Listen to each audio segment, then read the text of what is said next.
Esse áudio traz a leitura do artigo Os Lelê Revisitados, 1987, Acusações de Feitiçaria à Solta. Esse artigo foi escrito por Mary Douglas e foi publicado em 1999 pela revista África 692 e traduzido pela editora Mana. Início do audiotexto. A história que vou contar é dolorosa, assim como dolorosos foram os acontecimentos em si para os torturados e mortos e para todos que forçosamente vivenciaram aquele período. Ainda hoje, não tenho certeza se essa história deve ser trazida à tona. Por 10 anos, evitei publicá-la, já que há reputações em jogo e talvez não seja perdoada por recontá-la agora. A primeira versão pareceu tão exagerada para leitores europeus que cheguei a ser repreendida por estimular o sensacionalismo. Durante o tempo em que insisti em escrevê-la, fui aconselhada a fornecer mais detalhes circunstanciais, como nomes e datas. Então percebi que publicá-la naquele formato fatalmente colocaria em risco o nome das pessoas envolvidas. Hoje sei que essa é uma história tão comum que não exige sinais adicionais de autenticidade. Por isso, omiti os nomes nessa versão abreviada. Após inúmeras conversas com estudiosos africanos e outros intelectuais, percebi que o assunto tem grande relevância e que sua leitura ainda é importante para que possamos refletir sobre nossos profundos conflitos morais e nossas concepções de lealdade. O título do artigo tenta colocar num contexto mais amplo um caso pequeno e localizado de revolta contra a feitiçaria. Algumas nações mantêm instituições cujo objetivo explícito é detectar, neutralizar e punir feiticeiros. Sobre a rubrica feiticeiro, entre aspas, estão incluindo quaisquer bruxos ou bruxas, indivíduos endemoniados e magos que supostamente possuiriam poderes secretos capazes de infligir dano, não como um ladrão que age furtivamente à noite, mas através de meios ocultos e sobrenaturais. Feiticeiros são malfeitores, e o que está em jogo aqui é como as pessoas que neles acreditam tentam combatê-los. A crença em feitiçaria não é rara, ao contrário, é comum nas religiões africanas tradicionais, em países islâmicos ou cristianizados, bem como o chamado Terceiro Mundo. Entre os antropólogos, afirma-se que rejeitar algo tão central como a feitiçaria significa impor subrepticiamente sobre o povo que se pretende estudar as crenças que sustentam a nossa própria cultura. Até mesmo a descrença na capacidade do feiticeiro de causar dano revelaria um desrespeito de fundo, uma falha na objetividade. A questão força-me a explicar e justificar minha descrença. Não coloco em dúvida a possível existência de magos e feiticeiros, nem mais nem menos do que a de anjos, almas imortais ou demônios. Mas duvido que feiticeiros tenham poderes sobrenaturais autônomos, capazes de ferir ou matar terceiros. E, pessoalmente, não acho justo que alguém seja processado por um malefício do qual não existe nenhuma prova possível. Minhas simpatias são liberais e emergem em favor daqueles que são acusados, quase sempre com a intenção de terem feito coisas impossíveis. Estes, normalmente, não têm meios de provar sua inocência. E não é uma boa estratégia argumentar que essas pessoas estão sendo acusadas de coisas fisicamente impossíveis de realizar, pois a própria impossibilidade é tomada como mais uma prova de seus poderes ocultos. Os Lelê do Kassai. O caso que passo a descrever ocorreu entre os Lelê do Kassai durante a década de 70 e início de 80. A primeira vez que estive com eles no então Congo belga foi em 1949, há 50 anos, ainda como estudante de pós-graduação para realizar trabalho de campo necessário à minha formação como antropóloga. A viagem seguinte ao Congo ocorreu em 1953, ao fim da qual escrevi minha monografia, The Lele of the Kassai. Graças ao meu amigo Ngokwen Ndolambi, que deixou seu escritório em Benin por 6 semanas para me acompanhar e servir de guia, pude retornar à região em 1987 para fazer o que ele descreveu como, abre aspas, um voyage de nostalgie, fecha aspas. Nessa ocasião, o país já se chamava Zaire e hoje, após a queda do presidente Mobutu, chama-se República Democrática do Congo.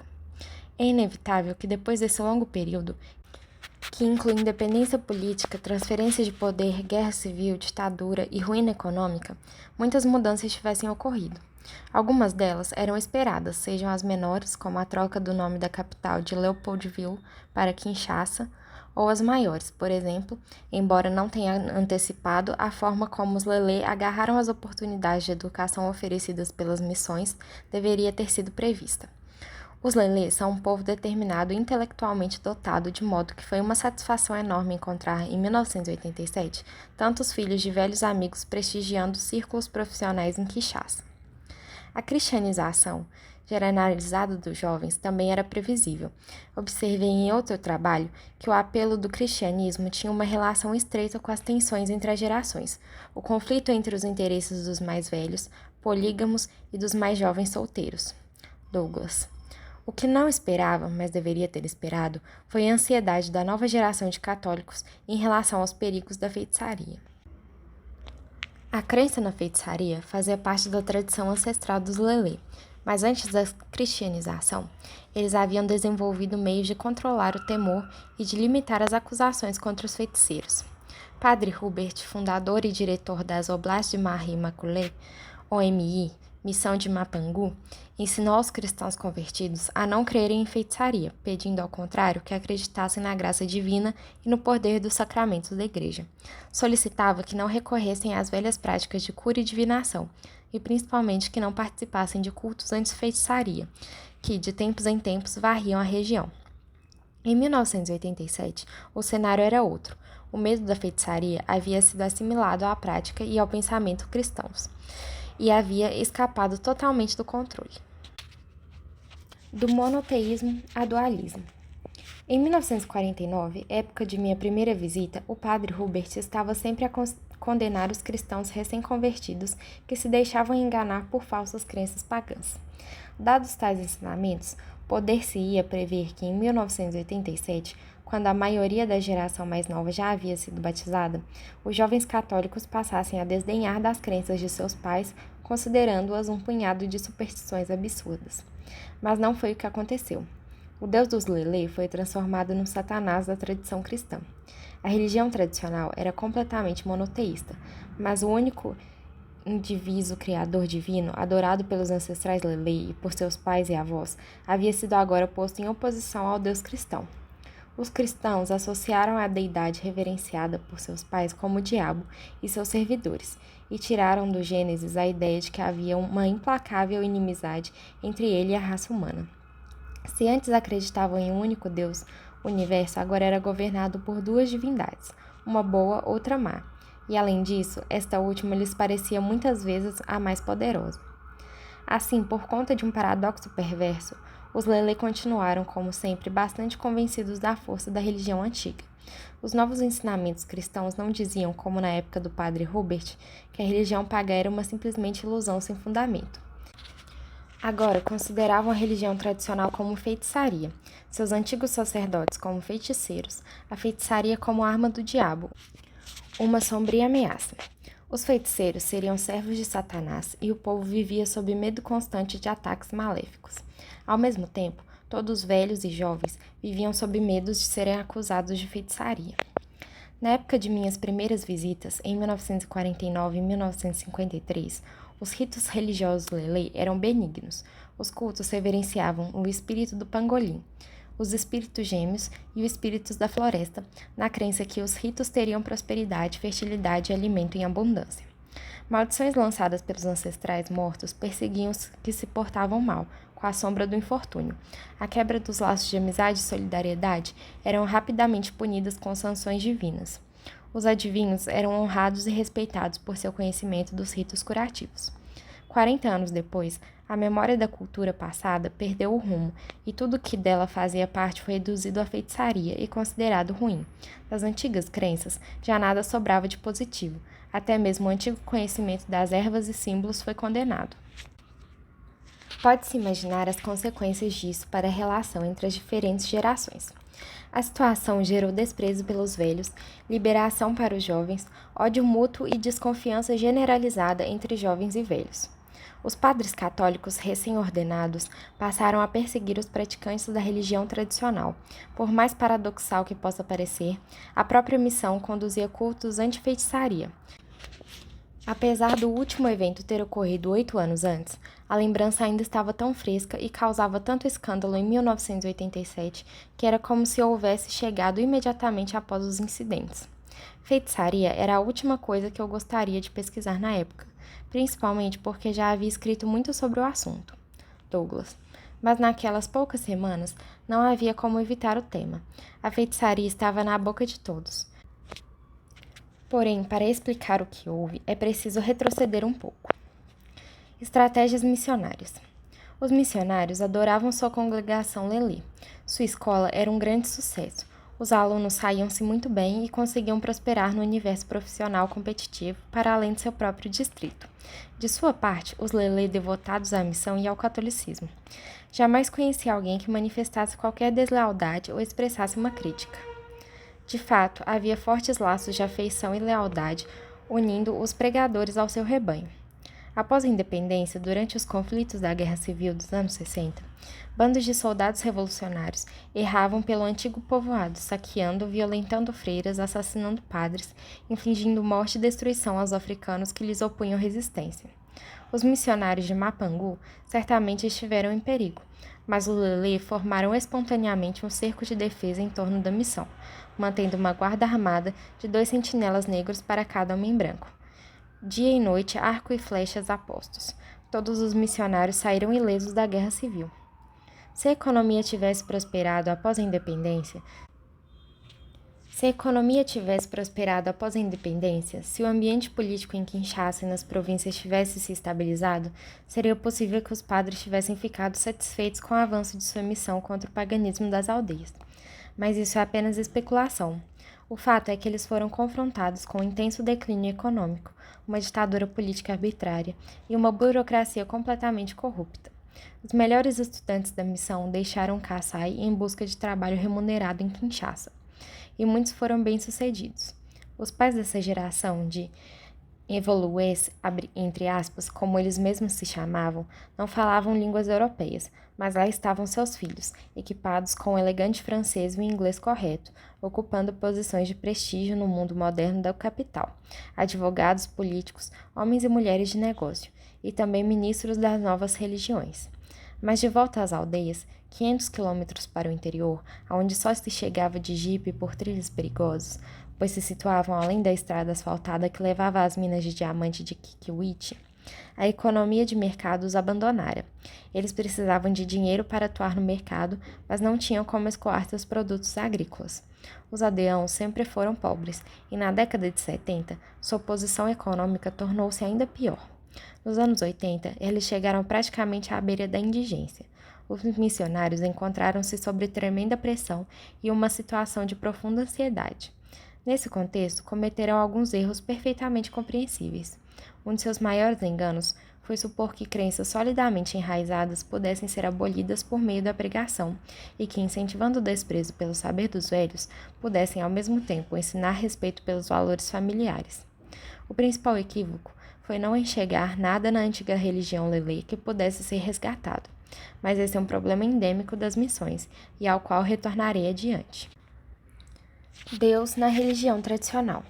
Associar a religião Lelê com a feitiçaria é uma completa deformação, pois seus rituais sempre foram dedicados a impedir os atos de feitiçaria e desfazer seus efeitos. Permitam-me escrever no tempo presente, porque não há certeza nenhuma de que a religião tradicional esteja morta ou que tenha sido abandonada. Trata-se de uma religião inflexivelmente monoteísta, que tem como figura central Njambi, um Deus criador e senhor de todas as coisas. É Njambi que absolve os bons e castiga os malfeitores. Todos os Lelê são, como costumam dizer, seus filhos. Abre aspas. Nós não somos todos filhos de Njambi, fecha aspas. Seria o slogan de uma negociação de paz e um protesto contra alguma injustiça. Seu nome entra com facilidade e frequência nas conversas diárias. Ele é citado para sustentar maldições justas e juramentos solenes. Ele enxerga o coração das pessoas, ampara e provê. Esse aspecto benéfico é tão proeminente que seu nome Njambi é utilizado na linguagem cotidiana em frases como abre aspas, se Deus quiser, fecha aspas, ou da mesma maneira que usamos a palavra para sorte, entre aspas, se uma pessoa não quer vangloriar-se de seu sucesso, ela o atribui facilmente a Njambi. Abaixo de Deus estão os espíritos da natureza, também por ele criados e obedecendo fielmente às suas ordens. A função que cumprem esses espíritos é algo semelhante à dos anjos na teologia cristã, ou talvez ainda mais próxima à dos amáveis djinns, gênios das Arábias. Eles são inteligências incorpóreas que se tornam amigos dos homens desde que estes respeitem certas regras, regras que são estabelecidas por Deus em primeiro lugar. Os espíritos também podem punir em nome de Deus. Eles são, além disso, responsáveis por determinados locais, rios, colinas e grutas. Ensinam aos humanos a cura para várias doenças e a usar plantas medicinais, em uma terapêutica que envolve a consagração de ervas por meio de palavras e gestos prescritos. Se os humanos tivessem que se relacionar apenas com Deus e os espíritos, poucos seriam seus infortúnios e seus males, seriam facilmente remediados, pois Deus deseja que os homens levem uma vida saudável até a idade tardia. Assim era o mundo antes do surgimento da feitiçaria. A religião Lelê não possui outros meios para explicar as moléstias crônicas e as mortes prematuras, senão através de uma teoria de feitiçaria. Foi Deus quem criou a feitiçaria. Conta o mito que um chefe Lelê pediu a Deus que lhe desse a feitiçaria e foi atendido. O chefe não deveria contar a ninguém, mas revelou o segredo a um amigo, e então o conhecimento da feitiçaria se espalhou. Assim como Deus, o mundo é uno e o conhecimento é uno. Em consequência, o feiticeiro entra no mesmo circuito que o sacerdote e o adivinho. Poder-se-ia dizer que o feiticeiro é um sacerdote muito desvirtuado. Quanto mais profundo for o treinamento de um feiticeiro nas técnicas religiosas que garantem a fecundidade, curam os males e a improdutividade, tanto mais ele terá nas mãos o conhecimento necessário para causar morte e infligir esterilidade. O conhecimento é o mesmo. A diferença é inteiramente moral e o resultado depende das circunstâncias. Esse ponto é muito importante para que possamos entender o equilíbrio de poder entre as gerações. A própria definição do conhecimento sagrado abriu caminho para que os adivinhos fossem acusados de feitiçaria, uma situação em que um homem idoso procurasse se defender lançando uma contra-acusação a um jovem não seria plausível de antemão. Como um jovem ainda não iniciado por meio de uma série de ritos e que nunca praticou cerimônias de cura em companhia de seus confrades, poderia conhecer as práticas de feitiçaria?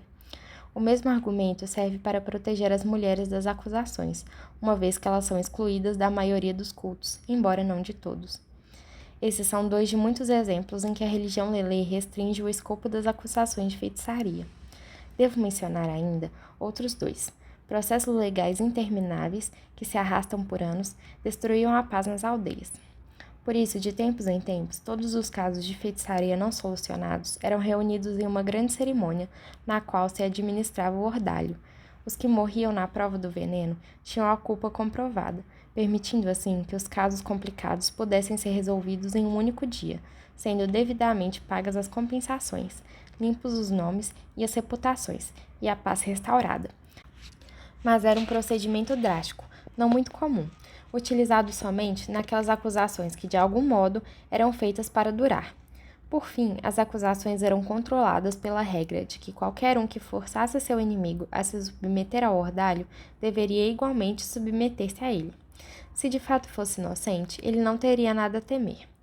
Sob o governo colonial belga, o ordalho foi proclamado ilegal, e assim perdeu-se o recurso para desencorajar acusações levianas e interesseiras.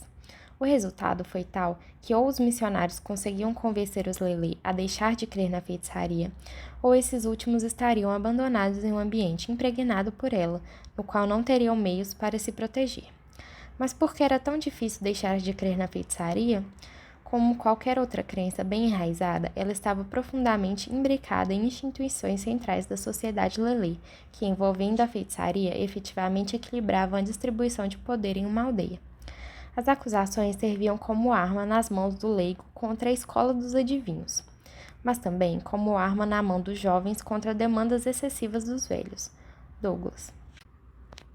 Sem a possibilidade de acusar os homens mais velhos, os fracos e jovens sentir-se-iam mais vulneráveis do que nunca. Era assim que funcionava. Os mais velhos controlavam o acesso aos cultos e os membros iniciados gozavam de um generoso benefício pecuniário, oriundo das taxas pagas pelos novos iniciandos e pelos serviços rituais. Essa acumulação de riqueza compensava de uma dependência real em relação aos mais jovens para o trabalho e para a guerra.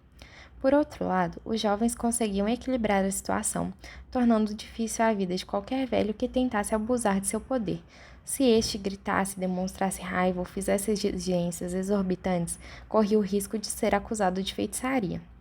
Ainda na minha primeira visita, havia observado que os velhos tinham uma conduta furtiva, quase subserviente.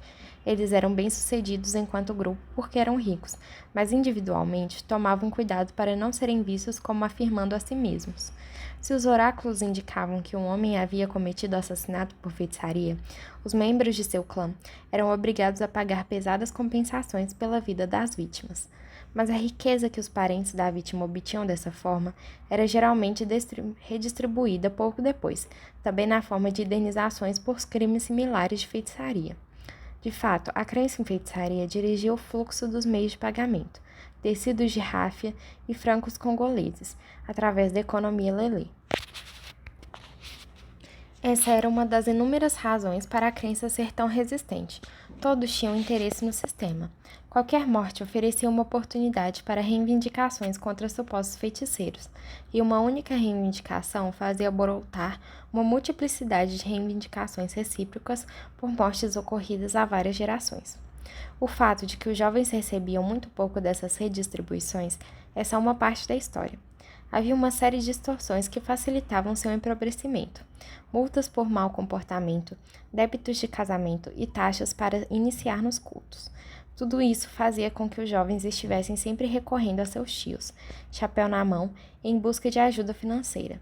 Eles sequer esperavam receber os meios necessários para obter uma esposa antes dos 30 anos.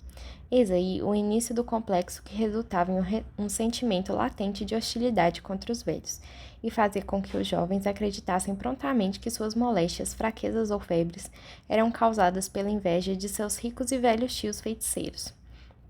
O equilíbrio de forças não era confortável, mas em todo caso era um equilíbrio.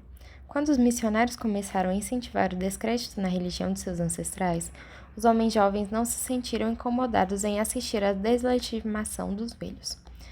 Quando os missionários anunciaram que seria garantido por lei o direito de realizar um casamento monogâmico a todo cristão, os rapazes até então forçados a um celibato involuntário aderiram com entusiasmo às fileiras do batismo e o mesmo fizeram as moças.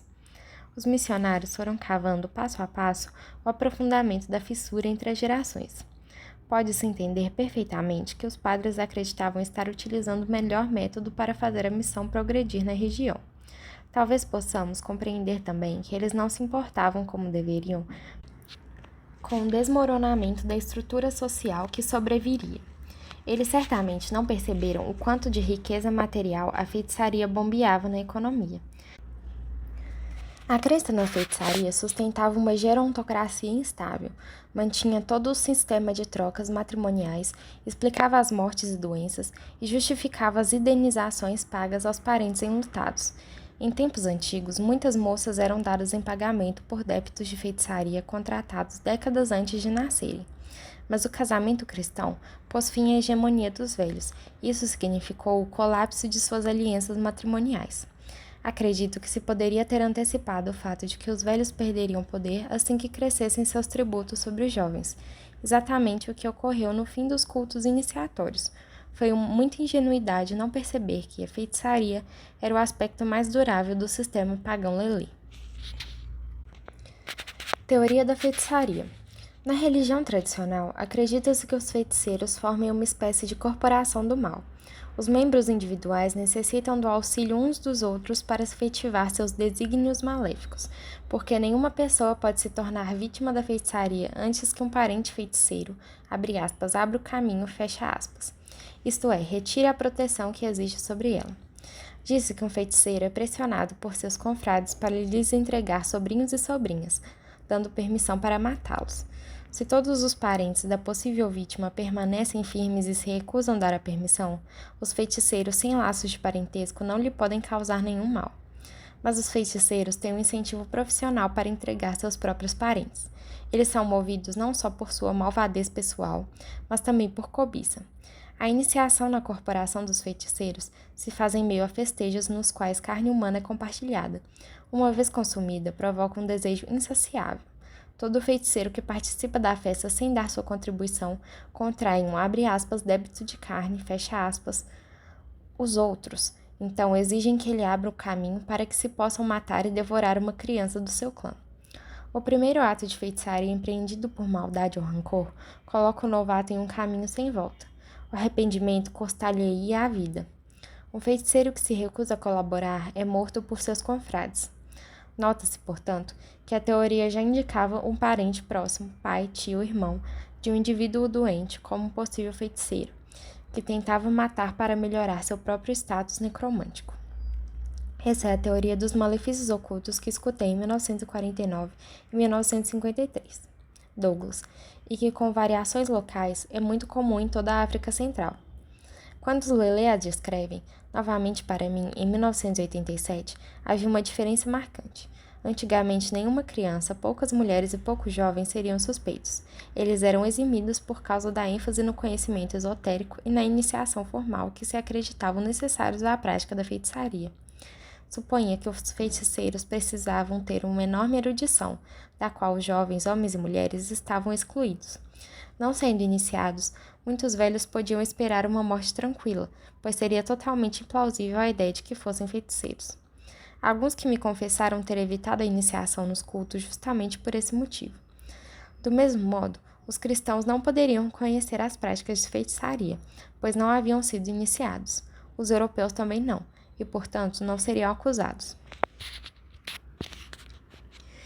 Isso era verdadeiro nos velhos tempos, pois em 1987, retornando depois de tantas décadas, descobri que o vínculo entre aprendizado e feitiçaria fora rompido. No passado, toda acusação era enfrentada, todo feiticeiro acusado tinha seus defensores, seus parentes tinham todas as razões para ficarem ao seu lado, pois fosse ele declarado culpado, teriam que pagar o dinheiro de sangue, a indenização por seus crimes. O fim do ordalho, no entanto, fez com que as condenações perdessem sua segurança. Vendetas pessoais passaram a ser levadas a cabo por meio de acusações de feitiçaria, e novas acusações podem voltar na mesma moeda sem nenhuma obstrução. Os acusadores podem apontar crianças com retardos mentais sem cair no ridículo. Testemunhos infantis são aceitos para comprovar a culpa de feiticeiros, e anciãos senis que jamais foram iniciados agora são alvos óbvios das suspeitas, não por serem ricos e poderosos, mas porque são execráveis ou porque já estão mesmo no fim. É perigoso defender supostos feiticeiros contra acusadores cristãos, assim como na América dos anos 50 era perigoso defender comunistas das acusações de espionagem levantadas por marcatistas. O mais triste é que se tornou arriscado defender um amigo em uma vizinhança agora terrorizada em nome de Deus. Antifeitiçaria católica. A história começa de modo inócuo. Os padres da missão estavam preocupados com a falta de confiança e o rancor mútuo que caracterizavam a vida da congregação. Em 1974, um dos padres da missão OMI, que trabalhava nas aldeias próximas a Idiofa, lançou um movimento para elevar o nível de consciência cristã e estabelecer reconciliação e amor cristão. Essa foi a primeira fase da Action Moupelle, Action como em Action Française, Moupelle como uma transliteração de, entre aspas, mon père. O movimento ficou conhecido como Kinvuku, entre aspas. O círculo foi desenvolvido como parte de uma pastoral de reconciliação, mais geral, com o seguinte lema: Reconciliez-vous. O movimento foi muito bem sucedido e, em 1976, espalhou-se pelo país Lelê. O padre que introduziu dizia ter vindo para pôr fim aos ódios e foi muito bem-vindo, pois para os Lelê, sua mensagem só podia significar uma coisa: ele estava ali para dar um basta à feitiçaria. Os padres católicos não acreditavam em feitiço. Por conseguinte, não lançavam uma ofensiva contra os feiticeiros. Seu objetivo explícito era impedir que os sacerdotes da antiga religião continuassem a intimidar a população das aldeias com suas ameaças. Eles censuravam, como sempre tinham feito, o malefício, a perturbação da paz e a intimidação. Mas para os Lelê, isso só podia significar que os padres estavam lançando uma contraofensiva aos feiticeiros. O que mais poderia ser? Por seu turno, os adivinhos, ao saberem que uma nova forma de culto anti-feitiçaria estava por vir, começaram espontaneamente a entregar às missões seus objetos divinatórios, chifres medicinais e outros apetrechos rituais de aparência estranha. Esse é um comportamento tão comum e bem documentado no início dos cultos anti-feitiçaria na África Central, Douglas, que é espantoso que os missionários não tivessem reconhecido como parte natural da primeira fase de um novo culto anti-feitiçaria na religião. Richards. Os padres sentiram-se encorajados e imaginaram estar fazendo progressos, mas na realidade, O movimento em prol do amor cristão estava sendo assimilado no pensamento Lelê ao padrão dos antigos movimentos anti-feitiçaria, tendo Montpère como líder do culto. Na fase seguinte, denominada l'Action de l'Abbé, um jovem missionário recém-ordenado foi posto no comando da missão em Nwembe, no coração do país Lelê. Não sendo nativo, buscou aprender o máximo sobre as tradições esotéricas, os cultos e cerimônias iniciatórios e os tabus alimentares com o objetivo de ridicularizar a religião tradicional e enfraquecer sua influência sobre os jovens. Esperava com isso abrir espaço para o projeto de reconciliação. Na terceira fase, outro jovem padre, dessa vez Lelê, ordenado em 1976, foi encarregado da missão de Banga, no sul. Em segundo padre Lelê, ordenado em 1978, estabeleceu-se em Mikope. Um desses jovens missionários demonstrou ter um enorme apelo carismático e iniciou um ataque direto contra feiticeiros. Acreditava possuir o poder de identificar os feiticeiros e a capacidade de curar com a imposição das mãos. A demanda por seus serviços foi imensa. O padre belga que iniciara o movimento Montpelle se viu inteiramente ultrapassado e percebeu que era difícil prosseguir com seu ministério regular, pois todos os aldeãos demandavam o jovem abbé. Para eles não havia nenhum outro padre, só o abbé. O abbé seguia de aldeia em aldeia, escoltado por seu coro, entre aspas, ao que se consta uma sinistra gangue de arruaceiros. Em nome de Deus, eles ordenavam a quem possuísse a parafernália ritual da religião tradicional que a pusesse em disposição para ser destruída em público. As pessoas suspeitas de feitiçaria eram espancadas e queimadas até confessar, e de fato ocorriam ali as confissões mais extraordinárias. A plateia, formada por católicos e pagãos, não sendo pessoalmente acusada, regozijava-se, pois Satanás sofria grande reprovação. A lei de Deus era assim justificada e a saúde e a prosperidade garantidas. O plano do abbé consistia em chegar com seu coro à aldeia, que o convidava para ser livre dos feiticeiros, e lá permanecer por alguns dias. Procedia, então, uma discreta investigação. Quando se julgava pronto, exigia que cada aldeão passasse em fila diante dele.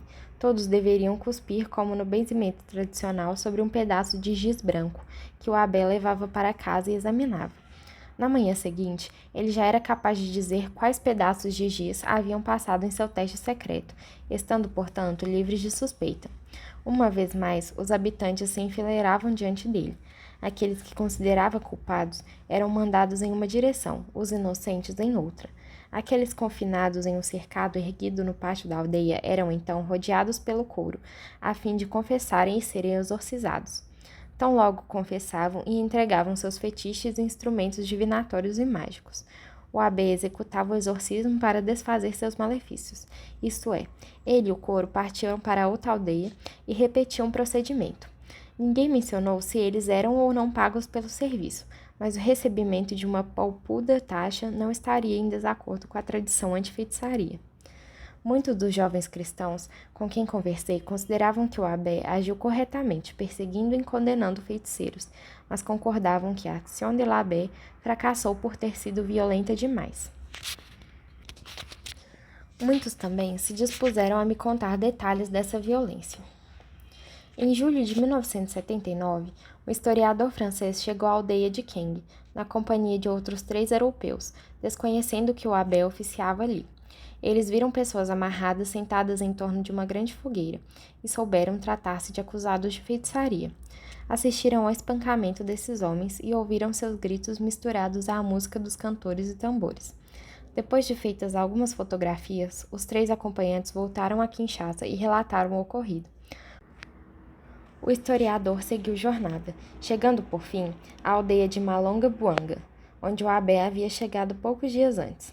Era a última noite da sessão. O coro havia reunido todos os declarados dos feiticeiros, atando-os com cordas e fazendo-os sentar-se em círculo no centro da aldeia, em volta de uma fogueira ardente. O historiador observou que as suspeitas haviam recaído sobre os velhos, os deficientes físicos e mentais, os doentes e sobre os escultores. Mas por que os escultores? Tiveram de me contar o que eu supostamente já deveria saber.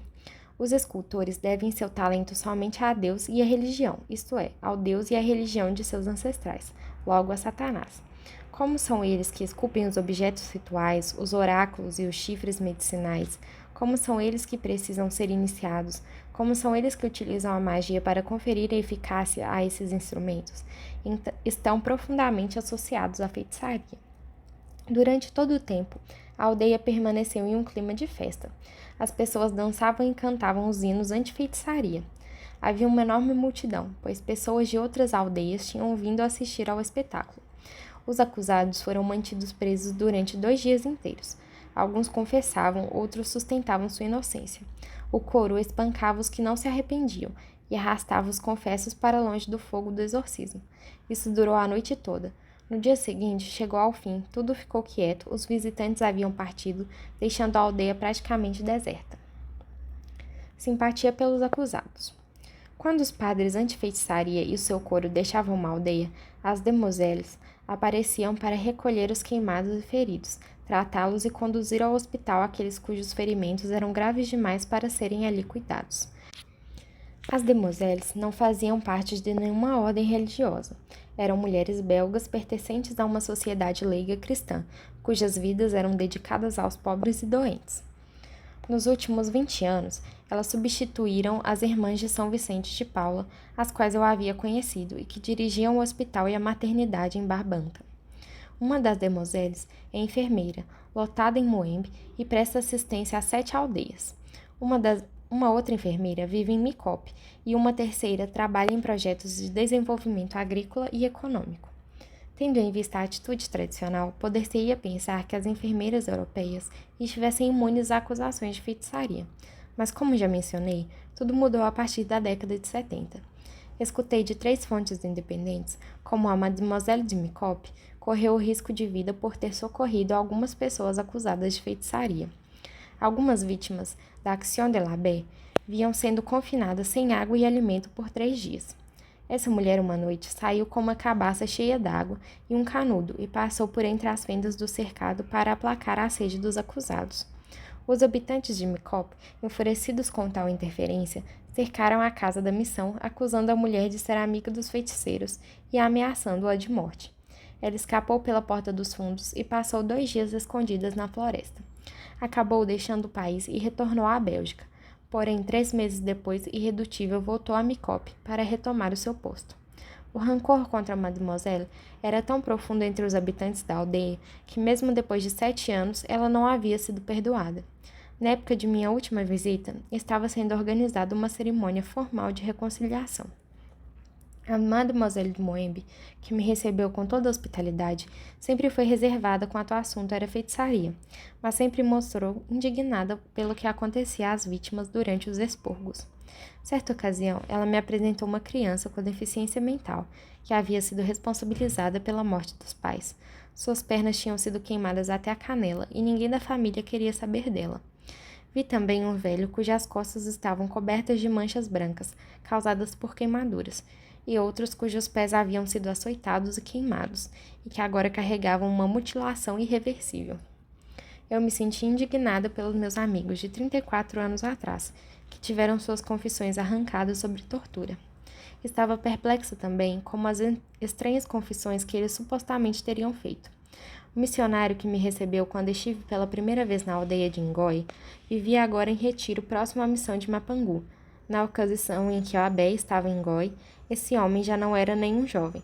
Foi amarrado, espancado e queimado, até confessar a improvável façanha de ter deixado escapar da sua panela de feitiços o micróbio do sarampo para atacar e matar as crianças. Eu reencontrei também a viúva de um outro amigo, cristão e doente de lepra, cuja força de vontade muito me engrandeceu na época da minha primeira visita. Ela me contou que o marido fora amarrado e queimado para confessar, mas devido ao estágio avançado da doença que causa analgésia, nada sentiu. Sua resistência foi tida como um sinal de culpa, pois somente a feitiçaria poderia torná-lo capaz de suportar a dor daquela maneira. Ainda tentei fazer um levantamento das mortes de outros amigos, mas percebi sem surpresa que havia muita relutância em comentar o assunto. Os sobreviventes sentiam-se profundamente desconfortáveis para falar tanto sobre as vítimas de feitiçaria como sobre os feiticeiros condenados. Eles não queriam ser vistos como partidários desses últimos, nem queriam revelar sua participação nas mortes que estavam lamentando. Ainda durante a minha primeira visita, um homem que se convertera ao cristianismo contou-me que o vívido sonho que o levara à conversão agora já era velho. Ele zombava do fato de ter sobrevivido. Abre aspas. Os seus companheiros de idade já morreram. Como é que você continua vivo? Você só pode ser o feiticeiro que matou todos eles. Fecha aspas. Com sarcasmo, ele perguntava se alguma vez eu teria imaginado a possibilidade de ver jovens cristãos acusando e espancando os seus velhos. Quando as atividades anti-feitiçaria do clero chegaram ao conhecimento do núncio apostólico de Kinshasa, ele e o bispo se reuniram. O resultado foi que os padres responsáveis pelo culto Mupel foram suspensos e suas atividades diocesanas e enviados para fora do país por 2 anos. Oficialmente, isso seria o fim do problema. O núncio havia agido rápido, de maneira efetiva e contato. No entanto, as respostas que eu recebi 8 anos depois deixaram claro que o assunto não tinha morrido no coração das pessoas. Sei que é cruel reabrir velhas feridas. Por que então escrevo sobre perseguições cristãs aos feiticeiros tanto tempo depois? Simplesmente porque não creio que o assunto esteja encerrado. O problema é muito profundo e irá ressurgir, e não apenas circunscrito ao território lelê. Explicações sobre o flagelo da caça às bruxas. Uma explicação sociológica recorrente chama a atenção para a frustração que segue a desintegração social e a modernização. Em seu estudo clássico sobre feitiçaria na aldeia Yao, Clyde Mitchell mostrou como uma acusação de bruxaria pode ser um meio para livrar o acusador de suas pesadas obrigações de lealdade e solidariedade. Alan McFarlane utilizou o mesmo argumento para analisar o surto de processos contra bruxas na Inglaterra dos Tudor no século XVI.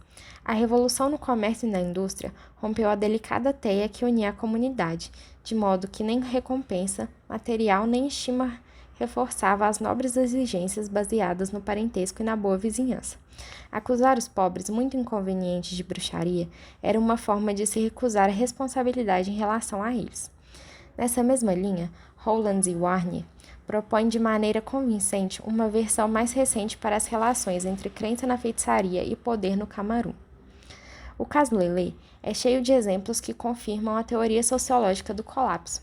Não havia incentivo para a cooperação dentro dos clãs e os laços de solidariedade local foram rompidos. O antropólogo Lelê Pierre Ngouki desenvolveu uma variante da teoria da frustração, ressaltando como a rápida expansão populacional alterou a estrutura demográfica das aldeias. Ele interpreta os cultos que descrevemos acima como uma expressão direta de conflitos intergeracionais. Os cultos pagãos contra a feitiçaria tinham como propósito reconciliar as facções e suavizar as tensões entre jovens e velhos. Os cultos cristãos contra a feitiçaria tinham o mesmo objetivo, mas só conseguiram aumentar as tensões em uma escala ampliada.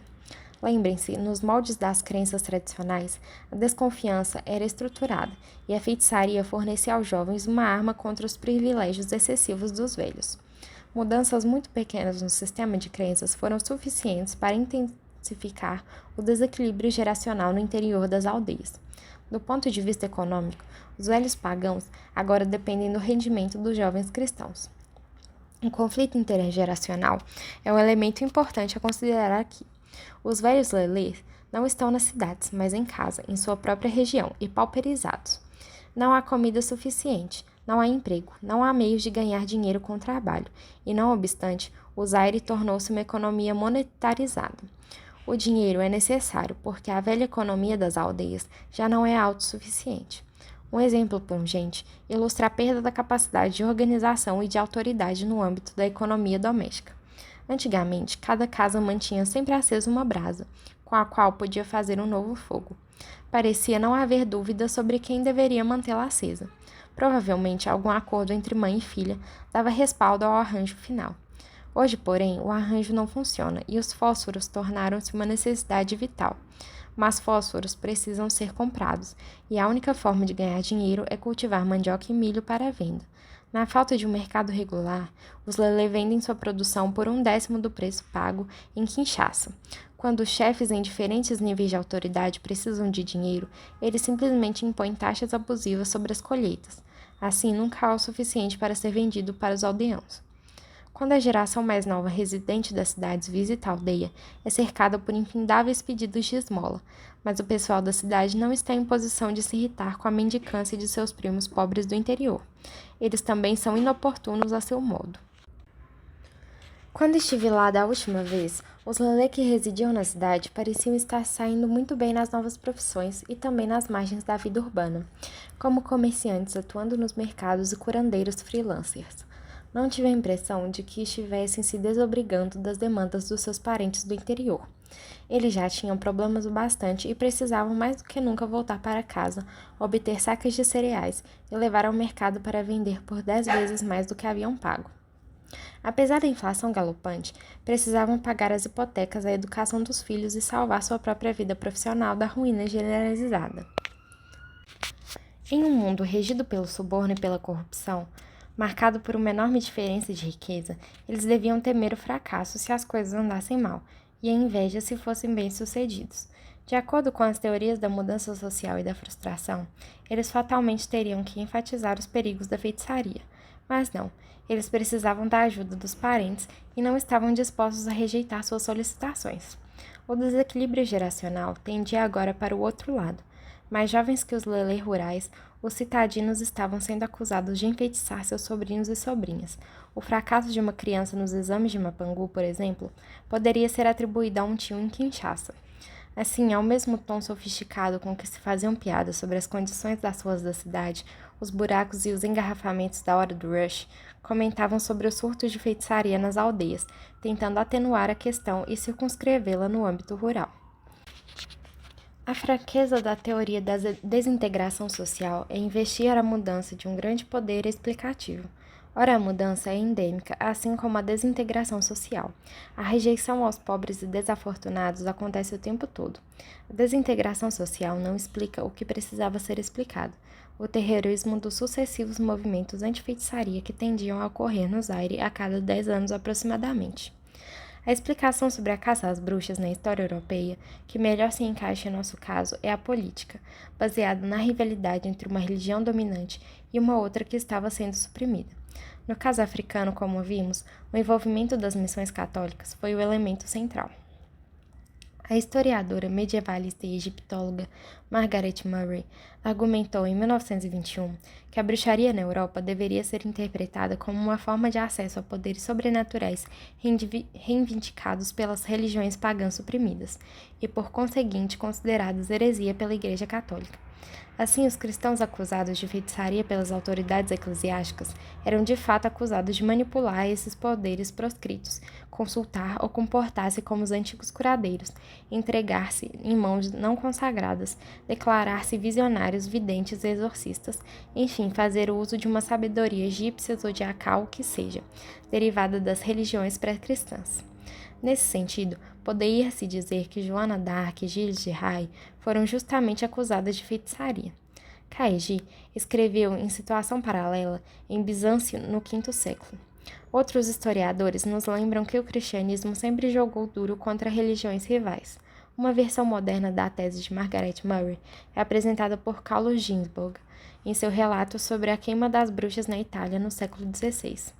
A Igreja Católica, extremamente centralizada e cada vez mais distanciada das preocupações mundanas de seu rebanho, sentia-se ameaçada pelos praticantes das antigas religiões, que ofereciam aos crentes ajuda e cura mais imediatas. A Inquisição os perseguiu e processou por bruxaria e heresia. Se os jovens padres Lelê, que foram suspensos por seus superiores, desejassem defender historicamente suas ações, teriam encontrado inúmeros precedentes. Mas, como católicos, eles sentiram a falta de uma demonologia estabelecida. No Zaire moderno, sem dúvida, a Igreja Católica sofre com pluralismo religioso.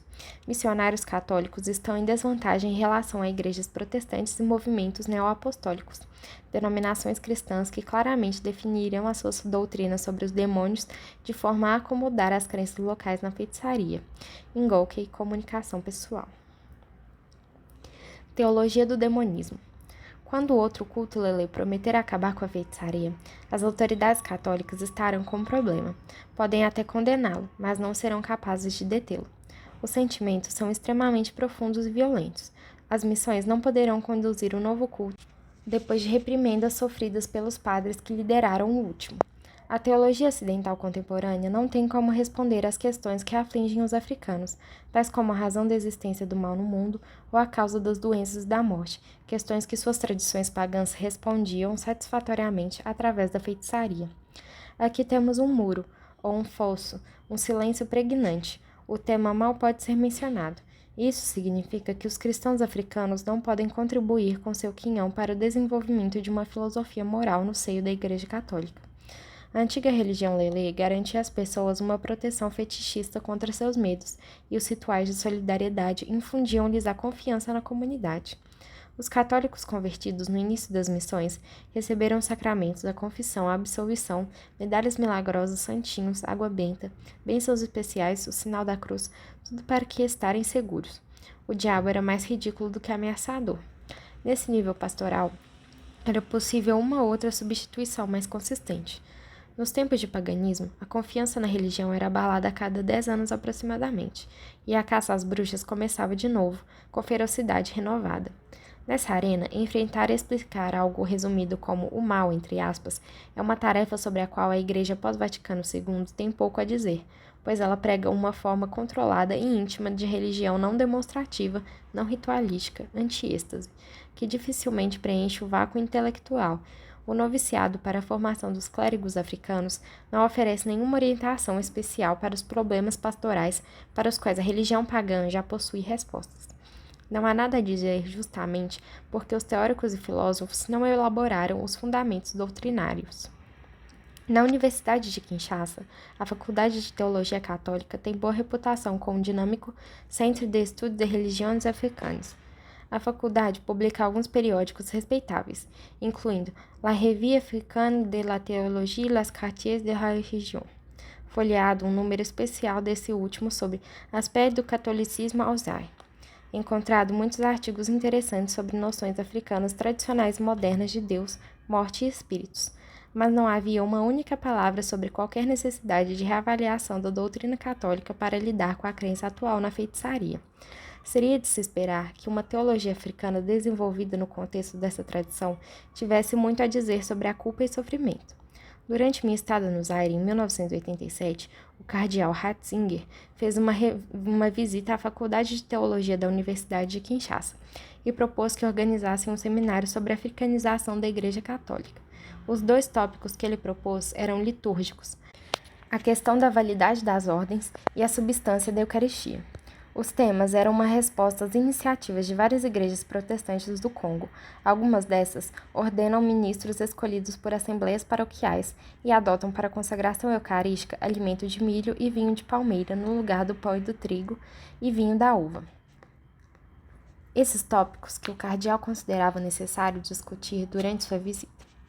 As crises recorrentes na interpretação do mal e sofrimento sobre a rubrica de feitiçaria não foram sequer mencionados. Um filósofo lelê presente ao seminário observou com ironia que a africanização não significa apenas adicionar lanças e máscaras à liturgia. Para ele, a africanização deve ser uma troca bidirecional, em torno de temas filosóficos fundamentais, especificamente aqueles implicados no monoteísmo. Muitos antropólogos africanos e europeus escreveram com detalhes e até extensamente sobre determinadas religiões africanas. Nota 1. Há textos importantes sobre ambas as tradições religiosas, escritos por pensadores airenses e de outras nações africanas, segundo os primeiros trabalhos de Temples, por exemplo, mas foram poucas as tentativas de confrontação sistemática de doutrinas. Não se supõe sequer que as religiões africanas possuam doutrinas que precisam ser compatibilizadas com as do cristianismo. O cristianismo abriu uma senda entre 2 extremos. Não afirma que o mundo é completamente maligno, nem nega a existência do mal, mas insiste sempre no monoteísmo. A questão central não está em acreditar ou não no dano feito pelos demônios, mas sim se os demônios podem fazer alguma coisa por sua própria conta e vontade ou se estão sempre sob o controle de Deus. Tomás de Aquino ensinava que, de fato, os demônios podem fazer milagres através de ilusões ardis e outros tipos de mágica. Os demônios poderiam alterar a aparência das coisas, mas não a realidade. Seu poder era sempre secundário e depende da força de Deus. Para Aquino, o mal é real, mas negativo. É a ausência do real do bem. e não um princípio ou agência positiva agindo por si mesma. Na concepção tomista, feitiçaria, demônios e bruxaria só podem exercer um papel menor na ordem das coisas. No entanto, como me apontou o Dr. Ngokwe, a crença em Satanás não é contrária ao cristianismo. E muitas religiões do mundo criaram algumas diferenças sutis ao alocar as responsabilidades entre humanos, Deus e outras entidades espirituais. Uma excelente coletânea de ensaios antropológicos sobre o tema foi organizada recentemente por David Parkin. Mas desde o declínio do inferno no pensamento ocidental, no final do século XVII, Walker, Satanás tem recebido pouca atenção. Ele continua sendo uma figura usual do terror, mas do ponto de vista teológico estrito, Satanás experimenta a decadência junto com o declínio da religião organizada. Na medida em que elucida alguns pontos menores em meio à confusão leiga e ao silêncio oficial, a questão da cura e da doença é fundamental. Os sacerdotes pagãos da lei são curandeiros poderosos.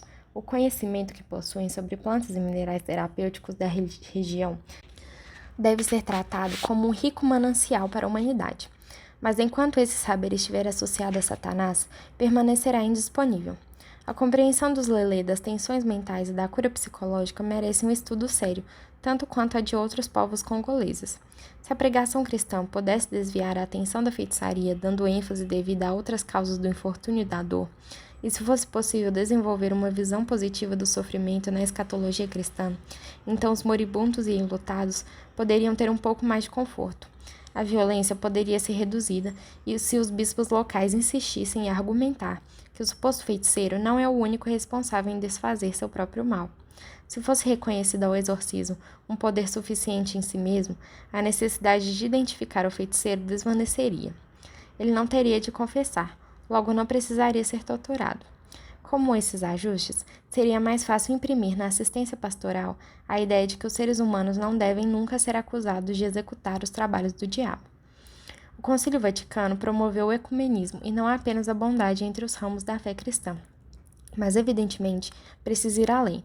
A justa relação entre o cristianismo e todas as outras religiões deve estar sob exame.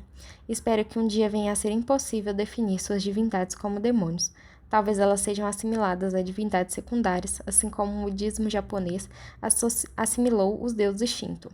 Talvez os ancestrais dos convertidos sejam assimilados aos heróis do Antigo Testamento, que esperaram pela ressurreição de Cristo antes de poderem entrar no reino dos céus.